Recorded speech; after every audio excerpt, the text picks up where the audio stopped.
Hello everyone, welcome back to our channel.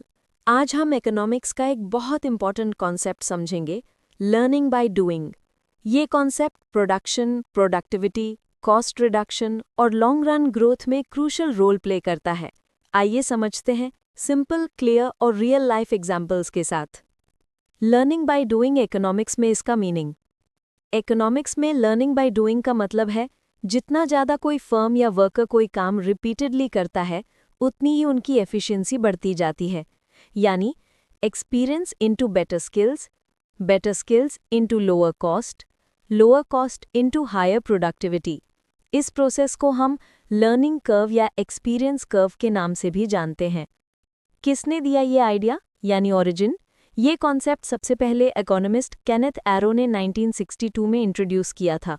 Arrow ने बोला था कि फर्म्स प्रोडक्शन करते करते सीख जाती हैं और इस वजह से उनकी प्रोडक्टिविटी नेचुरल तरीके से इम्प्रूव होती है, बिना एक्स्ट्रा इन्वेस्टमेंट के। कैसे काम करता है लर्निंग बाय डूइंग? इस कॉन्सेप्ट का कोर आइडिया बहुत सिंपल है, रेपिटेशन इनटू इम्प्रूवमेंट। काम दोबारा करने से वर्कर की स्पीड बढ़ती है। Practice into fewer mistakes.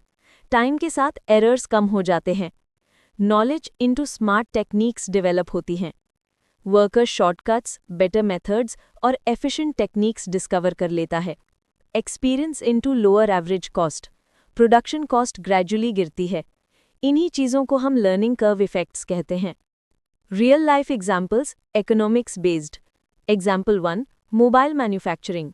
अगर एक फर्म नए मोबाइल फ़ोन्स बनाना शुरू करती है, पहले महीने उनकी कॉस्ट ज़्यादा होगी क्योंकि वर्कर्स इनएक्सपीरियंस्ड होते हैं। लेकिन जैसे जैसे प्रोडक्शन बढ़ता है, स्पीड बढ़ जाती है, मिस्टेक्स कम होती हैं, वेस्टेज रिड्यूस होता है, कॉस्ट ऑटोमेटिकली रिड्यूस हो जाती है। यही होता है learning by doing. Example 2, car industry. Maruti Toyota जैसी कंपनीज एक नई मॉडल की कॉस्ट इनिशियली हाई रखती हैं, बट जैसे जैसे वर्कर्स एक्सपीरियंस गेन करते हैं, कॉस्ट पर यूनिट घट जाती है। Example 3, software development. प्रोग्रामर्स जितना ज़्यादा कोड लिखते हैं उतनी ही उनकी प्रोडक्टिविटी और प्रॉब्लम सॉल्विंग एबिलिटी इंप्रूव होती है। लर्निंग कर्व यानी ग्राफ एक्सप्लेनेशन। इकोनॉमिक्स में लर्निंग कर्व दिखाता है कि जैसे जैसे क्यूमुलेटिव आउटपुट बढ़ता है, एवरेज कॉस्ट गिरती जाती है। ग्राफ में X axis equal to total units produced, Y axis equal to average cost पर यूनिट। कर्व डाउनवर्ड स्लोप होता है जो कहता है कि experience into lower cost. Importance in economics. Learning by doing किसी इकोनॉमी के लिए क्यों इंपॉर्टेंट है?